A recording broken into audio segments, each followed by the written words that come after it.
ಎಲ್ಲರಿಗೂ ನಮಸ್ಕಾರ. ಹಲಸಿನ ಹಣ್ಣು ತಿಂದು ಹಲಸಿನ ಬೀಜ ಬಿಸಾಡಬೇಡಿ. ಈ ಹಲಸಿನ ಬೀಜದಲ್ಲಿ ತುಂಬ ಪ್ರೋಟೀನ್ ಉಂಟಂತೆ. ಒಂದು ಹಲಸಿನ ಬೀಜದಲ್ಲಿ 1 ಗ್ರಾಮ್ನಷ್ಟು ಪ್ರೋಟೀನ್ ಇರುವಾಗ ನಾವು ಈ ಹೊರಗಿನ ಸಪ್ಲಿಮೆಂಟ್ಸ್ ಅಂದರೆ ಪ್ರೋಟೀನ್ ತೆಗೆದುಕೊಳ್ಳುವ ಬದಲು ಈ ಒಂದು 5-6 ಬೀಜಗಳನ್ನು ಏನಾದರೂ ಒಂದು ಪದಾರ್ಥವ ಅಥವಾ ಖಾಲಿ ಬೇಯಿಸಿ ಉಪ್ಪು ಹಾಕಿ ತಿಂದರೆ ಸಹ ಬಹಳ ಸೂಕ್ತ ಅಂತ ನನ್ನ ಭಾವನೆ. ಇವತ್ತಿನ ನನ್ನ ರೆಸಿಪಿ ಹಲಸಿನ ಬೀಜದ ಸುಕ್ಕ ಮತ್ತು ಅದೇ ಬೇಯಿಸಿದ ನೀರಿನಿಂದ ಒಂದು ಸಾರನ್ನು ಮಾಡಿದ್ದೇನೆ. ಬಹಳ ಚೆನ್ನಾಗಿ ಬರ್ತದೆ, ಆರೋಗ್ಯಕ್ಕೆ ಸಹ ಬಹಳ ಉತ್ತಮ. ಈ ಬೀಜಗಳನ್ನು ಲೆಕ್ಕಕ್ಕಿಂತ ಹೆಚ್ಚು ಸಹ ನಾವು ಯೂಸ್ ಮಾಡ್ಕೊಳ್ಬಾರ್ದು. ಹಾಗಾದರೆ ಯಾರೆಲ್ಲ ನನ್ನ ಚಾನಲನ್ನು ನೋಡ್ತಿದ್ದೀರಿ, ಯಾರೆಲ್ಲ ಇನ್ನೂ ಸಬ್ಸ್ಕ್ರೈಬ್ ಮಾಡಿಲ್ಲ, ದಯವಿಟ್ಟು ಸಬ್ಸ್ಕ್ರೈಬ್ ಮಾಡಿ ಸಪೋರ್ಟ್ ಮಾಡಿ ಅಂತ ಹೇಳುತ್ತಾ ಬನ್ನಿ ಯಾವ ರೀತಿಯಲ್ಲಿ ಈ ಒಂದು ಸುಕ್ಕ ಹಾಗೂ ಸಾರು ಸಹ ಹೇಳ್ಬೋದು, ಸಾಂಬಾರು ಸಹ ಹೇಳ್ಬೋದು, ಮಾಡುವುದನ್ನು ನೋಡೋಣ. ನಮಸ್ತೆ ಮಿತ್ರರೇ. ಹಲಸಿನ ಹಣ್ಣು ತಿಂದಾಯಿತು. ಹಲಸಿನ ಬೀಜವನ್ನು ಸ್ವಲ್ಪ ಒಣಗಿಸಿಟ್ಟುಕೊಂಡಿದ್ದೇವೆ. ಈಗ ಹಲಸಿನ ಬೀಜವನ್ನು ಬಿಸಾಡುವ ಟೈಮೇ ಅಲ್ಲ, ಯಾಕೆಳಿದರೆ ಇದರಲ್ಲಿ ಅನೇಕ ಪೋಷಕಾಂಶಗಳುಂಟು. ಅಂದರೆ ಒಂದು ಹಲಸಿನ ಬೀಜದಲ್ಲಿ 1 ಗ್ರಾಮ್ನಿಂದ 2 ಗ್ರಾಮ್ನಷ್ಟು ಪ್ರೋಟೀನ್ ಉಂಟಂತೆ. ಅದರಿಂದಾಗಿ ಪ್ರೋಟೀನ್ನ ಮಾತ್ರೆಗಳನ್ನು ತೆಗೆದುಕೊಳ್ಳುವ ಬದಲು ಇಂತಹ ಹಲಸಿನ ಬೀಜಗಳನ್ನು ಉಪಯೋಗಿಸಿಕೊಂಡು, ಅಂದರೆ ಇದರಲ್ಲಿ ಸ್ವಲ್ಪ ಗ್ಯಾಸ್ಟ್ರಿಕ್ ಅಂಶ ಇರ್ಬೋದು, ಆದರೆ ಅದಕ್ಕೆ ಅದು ಗ್ಯಾಸ್ಟ್ರಿಕ್ ಅಂಶವನ್ನು ಹೋಗಲಾಡಿಸುವಂತಹ ವಸ್ತುಗಳನ್ನು ಶುಂಠಿ ಅಥವಾ ಇಂಗು ಅಥವಾ ಬೆಳ್ಳುಳ್ಳಿ ಇವುಗಳನ್ನೆಲ್ಲ ಹಾಕಿ ಒಂದು ಕರೆಕ್ಟಾಗಿ ಇವತ್ತು ನಾವು ಇದರದ್ದು ಪಲ್ಯ ಮತ್ತೊಂದು ಸಾಂಬಾರು ನಾವು ಕರಾಳುಗರು ಹೇಗೆ ಮಾಡ್ತೇವೆ ಆ ರೀತಿಯಲ್ಲಿ ಮಾಡೋಣ. ಮೊದಲಿಗೆ ನಾವು ಒಂದೊಂದಾಗಿ ಇದನ್ನು ಒಂದು 25ರಿಂದ 30 ಯೂಸ್ ಮಾಡ್ಕೊಳ್ಬೋದು, ಇಷ್ಟು ಬೇಡ ನಮಗೆ. ಸೊ ಏನು ಮಾಡಬೇಕು ಹೇಳಿದರೆ, ಚೆನ್ನಾಗಿದ್ದು ಸುಲಭದಲ್ಲಿ ಅದರದ್ದು ಸಿಪ್ಪೆ ತೆಗಿಬೇಕಾದ್ರೆ ಹೀಗೆ ಗುದ್ದಿದರೆ ಸಾಕು. ನೋಡಿ, ಈ ರೀತಿಯಾಗಿ ಇದು ಸಿಪ್ಪೆ ಹೊರಗೆ ಬರ್ತದೆ.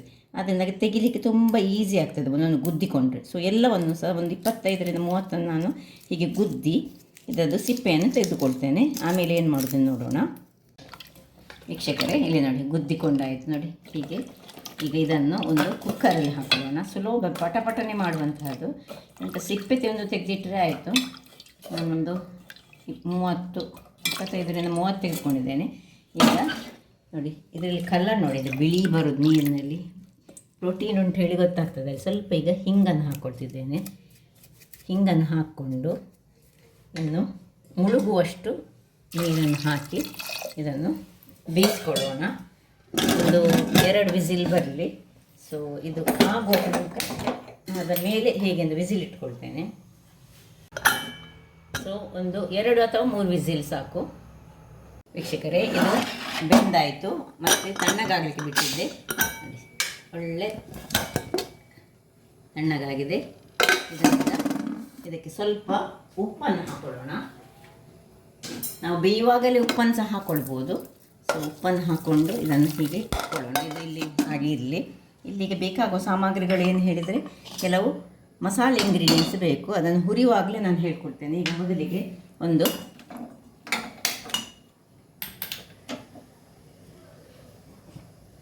ಒಂದು ಬಾಣಲೆಯನ್ನು ಇಟ್ಕೊಂಡಿದ್ದೇನೆ. ಈಗ ಅದಕ್ಕೆ 1 ಚಮಚದಷ್ಟು ಎಣ್ಣೆಯನ್ನು ಹಾಕೊಳ್ಳೋಣ.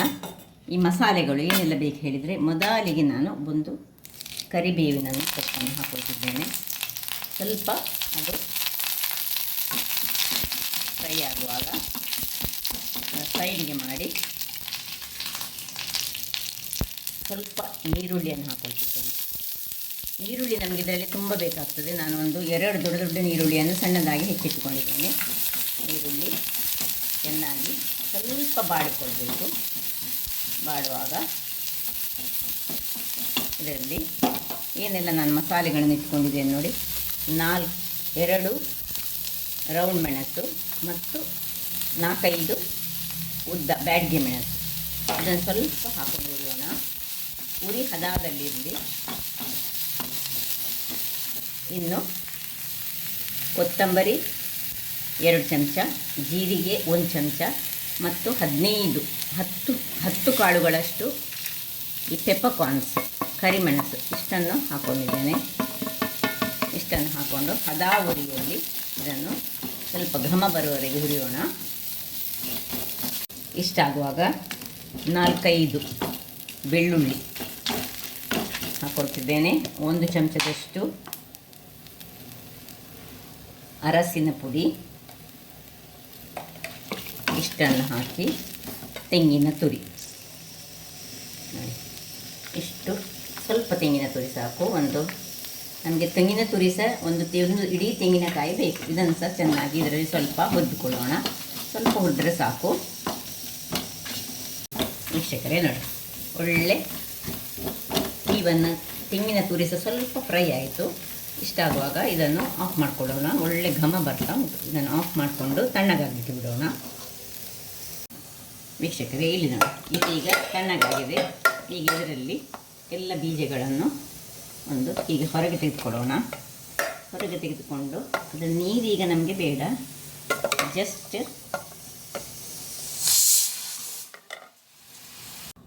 ವೀಕ್ಷಕರೇ ಎಲ್ಲ ತೆಗೆದಾಯಿತು. ಈ ನೀರನ್ನು ಈಗ ಸೈಡಲ್ಲಿ ಇಟ್ಕೊಳ್ಳೋಣ. ಇದು ಮತ್ತೆ ನಮಗೆ ಸಾಂಬಾರಿಗೆ ಬೇಕಾಗ್ತದೆ. ಇಲ್ಲೀಗ ಇದನ್ನು ಸ್ವಲ್ಪ ಕೈಯಲ್ಲಿ ಹೀಗೆ ಸಣ್ಣ ಸಣ್ಣದಾಗಿ ಕಟ್ ಮಾಡಿಕೊಳ್ಳೋಣ. ಈ ರೀತಿ ಕೈಯಲ್ಲಿ ಹೀಗೆ, ಅಥವಾ ನಿಮಗೆ ಕೈಯಲ್ಲಿ ಆಗದಿದ್ದರೆ ಸ್ವಲ್ಪ ಹೀಗೆ ಪ್ರೆಸ್ ಮಾಡಿದರೆ ಆಯಿತು.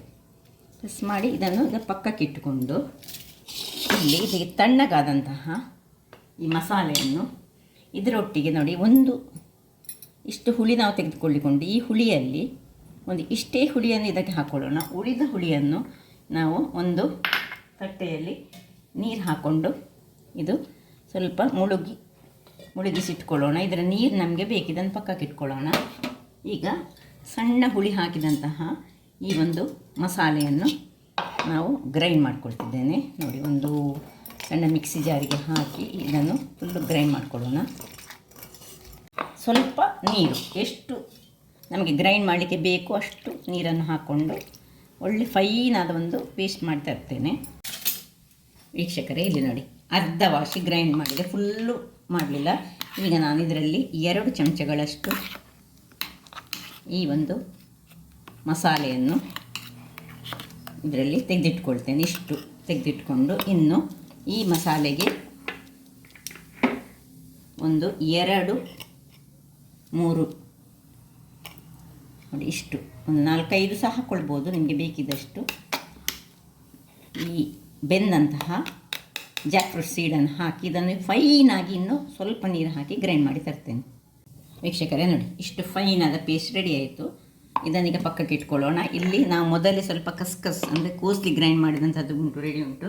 ಇಲ್ಲಿ ಒಂದು ಬಣಾಲೆಯನ್ನು ನಾನು ಇಟ್ಕೊಂಡಿದ್ದೇನೆ. ಅದಕ್ಕೀಗ ಸ್ವಲ್ಪ ಎಣ್ಣೆ, 1 2 3 ಚಮಚದಷ್ಟು ಎಣ್ಣೆಯನ್ನು ಹಾಕ್ಕೊಳ್ತಿದ್ದೇನೆ. ಅದಕ್ಕೆ ಸ್ವಲ್ಪ ಸಾಸಿವೆ ಹಾಕೊಳ್ಳೋಣ. ಸಾಸಿವೆ ಸಿಡಿಯುವಾಗ 4 ಜಜ್ಜಿಟ್ಟ ಬೆಳ್ಳುಳ್ಳಿ, 4 ಅಥವಾ 3, ಸ್ವಲ್ಪ ಕರಿಬೇವಿನ ಸೊಪ್ಪು, 1 ರೆಡ್ ಚಿಲ್ಲಿ, ಅದನ್ನು ಹಾಕ್ಕೊಂಡು ಸ್ವಲ್ಪ ಹೀಗೆ ತಿರುಗಿಸ್ಕೊಳ್ಳೋಣ. ಇನ್ನು ಸ್ವಲ್ಪ 1 ಚಮಚದಷ್ಟು ಉದ್ದಿನ ಬೇಳೆ, ಅದರಲ್ಲಿ ಸ್ವಲ್ಪ ಕಲರ್ ಚೇಂಜ್ ಆಗುವಾಗ ನಾವು 1.5 ನೀರುಳ್ಳಿ ಉಂಟು. ಇದರಲ್ಲಿ 2 ನೀರುಳ್ಳಿ ತೆಗೆದುಕೊಂಡು ಅದರಲ್ಲಿ ಅರ್ಧ ನೀರುಳ್ಳಿಯನ್ನು ನಾನು ಗ್ರೈಂಡ್ ಮಾಡೋದು ಹಾಕ್ಕೊಂಡಿದ್ದೇನೆ. ಇದರಲ್ಲಿ ಇಷ್ಟು ಮಾತ್ರ ಬಾಕಿ ಇಟ್ಕೊಳ್ತಿದ್ದೇನೆ. ಇಷ್ಟನ್ನು ಒಳ್ಳೆ ಫೈನಾಗಿ ಚೆನ್ನಾಗಿ ಅದು ಸ್ವಲ್ಪ ಕಲರ್ ಚೇಂಜ್ ಆಗುವವರೆಗೆ ಹುರಿದುಕೊಳ್ಳೋಣ. ವೀಕ್ಷಕರೇ, ಇಷ್ಟಾಗುವಾಗ ಏನು ಮಸಾಲೆ ನಾವು ಮಾಡಿದ್ದೇವೆ ನೋಡಿ, ತೆಗೆದಿಟ್ಟುಕೊಂಡಿದ್ದೇವೆ, ಅದನ್ನು ಇದಕ್ಕೆ ಹಾಕ್ಕೊಳ್ತಿದ್ದೇನೆ. ಅದನ್ನು ಸ್ವಲ್ಪ ಅದರಲ್ಲಿ ಹುರಿದುಕೊಳ್ಳೋಣ.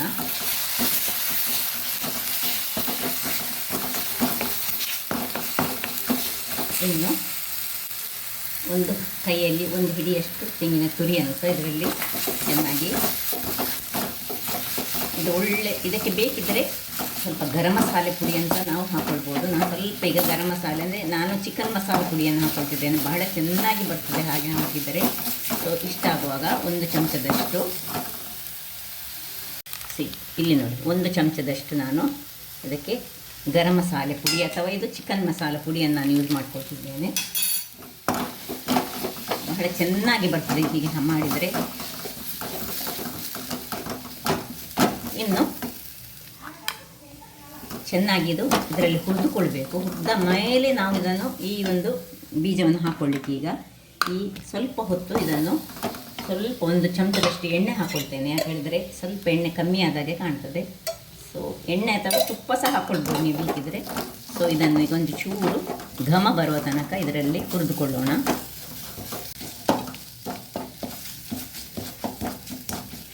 ಸೊ ಹೀಗೆ ಒಂದು 2-3 ನಿಮಿಷ ಹೀಗೆ ಹುರಿದುಕೊಳ್ಬೇಕು. ಇನ್ನು ಏನಿಲ್ಲಿ ಪುಡಿ ಮಾಡಿ ಇಟ್ಟುಕೊಂಡಿದ್ದೇವೆ ನೋಡಿ, ಇದು ಸ್ವಲ್ಪ ಹೀಗೆ ಕೈಯಲ್ಲಿ ಕ್ರಷ್ ಮಾಡಬೇಕು. ಇದು ಇಡೀ ಸಿಕ್ಕಬಾರ್ದು ನಮಗೆ. ಒಳ್ಳೆ ಚೆನ್ನಾಗಿ ಕ್ರಷ್ ಮಾಡಿದಂತಹ ಇದನ್ನು ತೆಗೆದು ಇದರಲ್ಲಿ ಹಾಕೊಳ್ಳೋಣ. ಒಂದು ರುಚಿಕರವಾದ, ಯಾರೂ ಸಹ ಕೇಳಿ ತಿಂತಾರೆ, ಅಷ್ಟು ಚೆನ್ನಾಗಿ ಬರ್ತದೆ ಮತ್ತು ಆರೋಗ್ಯಕ್ಕೆ ಸಹ ಬಹಳ ಉತ್ತಮವಾದುದು. ಸೊ ನೋಡಿ, ಇದರಲ್ಲಿ ಚೆನ್ನಾಗಿ ಮಿಕ್ಸ್ ಆಗಬೇಕು. ವೀಕ್ಷಕರೇ ನೋಡಿ, ಈ ಹಂತದಲ್ಲಿ ನೋಡಿ ಈ ರೀತಿ ಬರಬೇಕು, ಕೋಳಿ ಸುಕ್ಕದ ಹಾಗೆ ಆಗ್ತದೆ ಇದು. ಈ ಹಂತದಲ್ಲಿ ನಾವು ಉಪ್ಪನ್ನು ಒಂಚೂರು ನೋಡಿಕೊಳ್ಳೋಣ. ಉಪ್ಪು ಸ್ವಲ್ಪ ಚಪ್ಪೆ ಇದ್ದರೆ ಹಾಕ್ಕೊಳ್ಳೋಣ. ಸ್ವಲ್ಪ ಉಪ್ಪು ಚಪ್ಪೆ ಉಂಟು. ಸೊ ನಾನು ಉಪ್ಪು ಸ್ವಲ್ಪ ಹಾಕ್ಕೊಳ್ತಿದ್ದೇನೆ. ಉಪ್ಪನ್ನು ಹಾಕ್ಕೊಂಡು ಸ್ವಲ್ಪ ಬೆಲ್ಲ ಬೇಕಿದ್ದವರು ಬೆಲ್ಲ ಒಂದು ಚೂರು ಅಥವಾ ಸಕ್ಕರೆಯ ನಿಮಗೆ ಬೇಕಿದ್ದರೆ ನಿಮಗೆ ಟೇಸ್ಟಿಗೆ, ನಾನು ಹಾಕ್ಕೊಳ್ತಾ ಇಲ್ಲ, ಬಟ್ ಒಳ್ಳೆಯದಾಗಿ ಬರ್ತದೆ. ಈಗ ಇಷ್ಟಾಗಿ ಹಾಕ್ಕೊಳ್ಬೋದು. ಕೆಲವರಿಗೆ ಸ್ವಲ್ಪ ಯಾವುದೇ ಒಂದು ಪಲ್ಯಗಳಿಗೆ ಹಾಕುವ ಅಭ್ಯಾಸ ಉಂಟು. ಆಯಿತು, ಇದು ಈಗ ರೆಡಿ ಆಯಿತು. ಈಗ ಇದು ಸರ್ವ್ ಮಾಡೋದಕ್ಕೆ ಇನ್ನು ಈಗ ನಾವು ಸಾಂಬಾರು ಮಾಡ್ತಿದ್ದೇವೆ. ಅದೇ ಒಂದು ನಾವು ಮಾಡಿಟ್ಟುಕೊಂಡಂತಹ ಇದರಲ್ಲಿ ಹೇಗೆ ಸಾಂಬಾರು ಮಾಡೋದನ್ನು ನೋಡೋಣ. ಇದನ್ನೀಗ ಪಕ್ಕಕ್ಕಿಟ್ಟುಕೊಳ್ತಿದ್ದೇನೆ. ಪಕ್ಕಕ್ಕಿಟ್ಟುಕೊಂಡು ಮುಚ್ಚಿಕೊಳ್ಳೋಣ. ಈಗ ಇದೇ ಒಂದು ಗ್ಯಾಸ್ ಸ್ಟವಲ್ಲಿ ಇನ್ನೊಂದು ಬಾಣಲೆಯನ್ನು ಇಟ್ಕೊಳ್ತಿದ್ದೇನೆ. ಬಾಣಲೆ ಬಿಸಿಯಾಗಲಿ. ಬಾಣಲೆ ಬಿಸಿಯಾಗುವಾಗ ಒಂದು 2 ಚಮಚದಷ್ಟು ತೆಂಗಿನ ಎಣ್ಣೆ ಹಾಕ್ಕೊಳ್ತಿದ್ದೇನೆ ನಾನು. ಈಗ ತೆಂಗಿನ ಎಣ್ಣೆಗೆ 1 ಚಮಚದಷ್ಟು ಸಾಸಿವೆ, ಅದು ಸಾಸಿವೆ ಒಡಿದೆ. ಸಾಸಿವೆ ಒಡೆಯುವಾಗ ಇದಕ್ಕೆ ಬೆಳ್ಳುಳ್ಳಿ, ಈಗ ಬೆಳ್ಳುಳ್ಳಿ ಹಾಕ್ಕೊಳ್ತಿದ್ದೇನೆ. ಒಂದು ರೆಡ್ ಚಿಲ್ಲಿ, ಈಗ ಒಂದು 2-3 ಎಸಳುಗಳಷ್ಟು ನೀವು ಬೇಕಿದ್ದಷ್ಟು ಹಾಕ್ಕೊಳ್ಳಿ. ಸ್ವಲ್ಪ ಕರಿ ಘಮ ಬರ್ತಾ ಉಂಟು. ಕೆಲವರು ಹೆಚ್ಚಾಗಿ ಬೆಳ್ಳುಳ್ಳಿ ಹಾಕುವಾಗ ಹಿಂಗನ್ನು ಹಾಕುವುದಿಲ್ಲ, ಅದು ವಿರುದ್ಧ ಅಂತ ಹೇಳಿದ್ದಾರೆ. ಆದರೆ ಇವತ್ತು ನಮ್ಮ ಜಾಕ್ ಫ್ರೂಟ್ ಸೀಡ್ ಸ್ವಲ್ಪ ಗ್ಯಾಸ್ಟ್ರಿಕ್ ಆದ್ದರಿಂದಾಗಿ ನಾನು 2 ಸಹ ಯೂಸ್ ಮಾಡ್ಕೊಳ್ತಿದ್ದೇನೆ. ಇಷ್ಟಾಗುವಾಗ ಒಳ್ಳೆ ಘಮ ಬರ್ತಾ ಉಂಟು ಒಗ್ಗರಣೆಗೆ. ಇನ್ನೀಗ ನಾವು ಇದಕ್ಕೆ ಈ ಒಂದು ಮಸಾಲೆ ಏನು ಮಾಡಿಟ್ಟುಕೊಂಡಿದ್ದೇವೆ ಇದನ್ನು ಹಾಕ್ಕೊಳ್ತಿದ್ದೇನೆ. ಇದನ್ನು ಸ್ವಲ್ಪ ಇದಕ್ಕೆ ಒಳ್ಳೆ ನೀರು ಬೇಕೀಗ. ಒಳ್ಳೆ ನೀರನ್ನು ಹಾಕೊಳ್ಳೋಣ. 1 ಲೋಟದಷ್ಟು ನೀರನ್ನು ಹಾಕಿ ಇದನ್ನು ಚೆನ್ನಾಗಿ ಹಾಕ್ಕೊಂಡು ಚೆನ್ನಾಗಿ ಕಲಡಿಸ್ಕೊಳ್ಳೋಣ. ಇನ್ನು ನಾವು ಇಲ್ಲಿ ಬೇಯಿಸಿಟ್ಟುಕೊಂಡಂತಹ ಈ ನೀರುಂಟಲ್ಲ, ಇದನ್ನು ಸಹ ಇದಕ್ಕೆ ಟ್ರಾನ್ಸ್ಫರ್ ಮಾಡ್ಕೊಳ್ತಿದ್ದೇನೆ. ಸೊ ಎಲ್ಲವನ್ನು ಹಾಕಿ ಈಗ ರುಚಿಗೆ ತಕ್ಕಷ್ಟು ಉಪ್ಪನ್ನು ಹಾಕ್ಕೊಳ್ಳೋಣ. ಚೆನ್ನಾಗಿ ಇದನ್ನು ಕಲಡಿಸ್ಕೊಳ್ಳಿ. ಒಳ್ಳೆ ತುಂಬ ದಪ್ಪ ಬೇಡ ಇದು ಸಾಂಬಾರು. ಇದೊಂದೊಂದು ತೆಳುವಾದ ಒಂದು ಸಾಂಬಾರು, ಅಥವಾ ಈ ಅನ್ನದೊಟ್ಟಿಗೆ ಕಲಸಿಕೊಂಡು ತಿನ್ನುವಂತಹ ಒಂದು ಸಾರು ಅಂತ ಸಹ ಹೇಳ್ಬೋದು. ಇದರಲ್ಲಿ ಒಂದೊಂದು ಈ ಹಲಸಿನ ಬೀಜ ಸಹ ಉಂಟು ನೋಡಿ, ಕೆಲವು ಗ್ರೈಂಡ್ ಆಗಲಿಲ್ಲ. ಈಗ ರುಚಿಗೆ ತಕ್ಕಷ್ಟು ಉಪ್ಪು ಆಲ್ರೆಡಿ ನಾವು ಆಗ ಇದರಲ್ಲಿ ಹಾಕ್ಕೊಂಡಿದ್ದೇವೆ, ಯಾವುದು ಬೀಜ ಬೇಯಿಸುವಾಗ. ಆದರೆ ಬೀಜವನ್ನು ನಾವು ಸಪರೇಟ್ ತೆಗೆದುಕೊಂಡ ಕಾರಣ ಇಲ್ಲಿ ಉಪ್ಪು ಹಾಕ್ಕೊಳ್ಬೇಕಾಗ್ತದೆ. ಇನ್ನು ಹುಳಿಯ ನೀರನ್ನು ಚೆನ್ನಾಗಿ ಕಿವುಚಿಕೊಂಡು, ಹುಳಿಯ ನೀರು ಬಿದ್ದ ಕೂಡಲೇ ನಮಗೆ ಬೆಲ್ಲ ಬೇಕೇ ಬೇಕು ಹೇಳುವ ದಟ್ಟಿಗೆ ಒಂದು ಸಣ್ಣ ತುಂಡು ಬೆಲ್ಲವನ್ನು ಹಾಕ್ಕೊಳ್ತಿದ್ದೇನೆ. ಇಲ್ಲಿ ಬೆಲ್ಲದ ಅವಶ್ಯಕತೆ ಉಂಟು, ಹಾಕಲೇಬೇಕು. ಸೊ ಚೆನ್ನಾಗಿ ಒಮ್ಮೆ ತಿರುಗಿಸ್ಕೊಳ್ಳೋಣ. ಇನ್ನು ಸ್ವಲ್ಪ ದಪ್ಪ ಆಯಿತು ನೋಡಿ. ಇದರಲ್ಲಿ ಸ್ವಲ್ಪ ಮಸಾಲೆಯನ್ನು ಸಹ ಉಳಿದಿದೆ, ಇದನ್ನು ಸಹ ಹಾಕ್ಕೊಳ್ತಿದ್ದೇನೆ. ಇನ್ನು ಇದಕ್ಕೆ ಸ್ವಲ್ಪ ನೀರನ್ನು ಹಾಕ್ಕೊಳ್ತಿದ್ದೇನೆ ಪುನಃ. ಸೊ ಸ್ವಲ್ಪ ನೀರಾಗಿದ್ದರೆ ಒಳ್ಳೆಯದಾಗ್ತದೆ. ಅದರೊಟ್ಟಿಗೆ ಆ ಸುಕ್ಕದ ಟೈಪಿನ ಅದು ಸಹ ಚೆನ್ನಾಗಿ ಬರ್ತದೆ. ಈಗ ಒಳ್ಳೆ ಒಂದು ಮುಚ್ಚಳವನ್ನು ಮುಚ್ಚಿಕೊಂಡು ಇದನ್ನು ಕುದಿಲಿಕ್ಕೆ ಬಿಡೋಣ. ಪರಿಮಳ ಅಂತೂ ಸೂಪರ್ಬ್ ಆಗಿ ಉಂಟು. ಸೊ ಒಮ್ಮೆ ಚೆಕ್ ಮಾಡೋಣ ಉಪ್ಪು. ಉಪ್ಪು ಕರೆಕ್ಟ್ ಉಂಟು. ಈಗ ಮುಚ್ಚೋಣ. ಈ ಮುಚ್ಚಳವನ್ನು ಮುಚ್ಚಿಕೊಂಡು ಒಂದು ಕುದಿ ಬರುವವರೆಗೆ ಕಾಯೋಣ. ನೋಡಿ, ಒಂದು ಕುದಿ ಬರುವಾಗ ಉಳಿದ ಅರ್ಧ ನೀರುಳ್ಳಿ, ಹೆಚ್ಚಿಟ್ಟಂಥ ನೀರುಳ್ಳಿಯನ್ನು ಹಾಕ್ಕೊಳ್ತಿದ್ದೇನೆ. ಇದು ಪರಿಮಳವನ್ನು ಇನ್ನೂ ಸಹ ಕೊಡ್ತದೆ. ಅಥವಾ ಮೊದಲೇ ನೀವು ಒಗ್ಗರಣೆ ಮಾಡುವಾಗ ಸಹ ಹಾಕ್ಕೊಳ್ಬೋದು. ಅಲ್ಲಿ ಸಹ ಆಗ್ತದೆ, ಇಲ್ಲಿ ಸಹ ಹೀಗೆ ಸಹ ಆಗ್ತದೆ, ಹೇಗೆ ಸಹ ಆಗ್ತದೆ. ಈಗ ಇನ್ನು ಚೆನ್ನಾಗಿ ಇನ್ನೂ ಸಹ ಕುದಿ ಬರಬೇಕು. ಸೊ ಮುಚ್ಚಳ ಮುಚ್ಚಿಕೊಂಡು ಬೇಯಿಸ್ಕೊಳ್ಳೋಣ. ವೀಕ್ಷಕರೇ ನೋಡಿ, ಒಳ್ಳೆ ಕುದಿ ಬರ್ತಾ ಉಂಟು. ಈಗ ಪರಿಮಳ ಅಂತೂ ಅಷ್ಟು ಚೆನ್ನಾಗಿದೆ ಹೇಳಿದರೆ ಸಾಕು. ಇಷ್ಟ ಆದರೆ ಆಯಿತು. ಈಗ ಇದನ್ನು ಆಫ್ ಮಾಡ್ಕೊಳ್ತಿದ್ದೇನೆ. ಇಲ್ಲಿ ಸಾರು ರೆಡಿ ಆಯಿತು.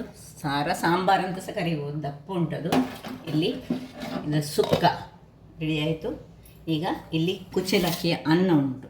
ಸೊ ಇಲ್ಲಿ ಸ್ವಲ್ಪ ಸಾಂಬಾರು ನೋಡಿ, ಎಷ್ಟು ದಪ್ಪ ಉಂಟು ಇದರದು. ಇದು ಸಾಂಬಾರು ಪ್ಲಸ್ ಈ ಒಂದು ಕೋಳಿ ಸುಕ್ಕದಾಗಿ ಉಂಟು ನೋಡಿ. ಹೇಗೆ ಬಂದಿದೆ ಹೇಳಿದರೆ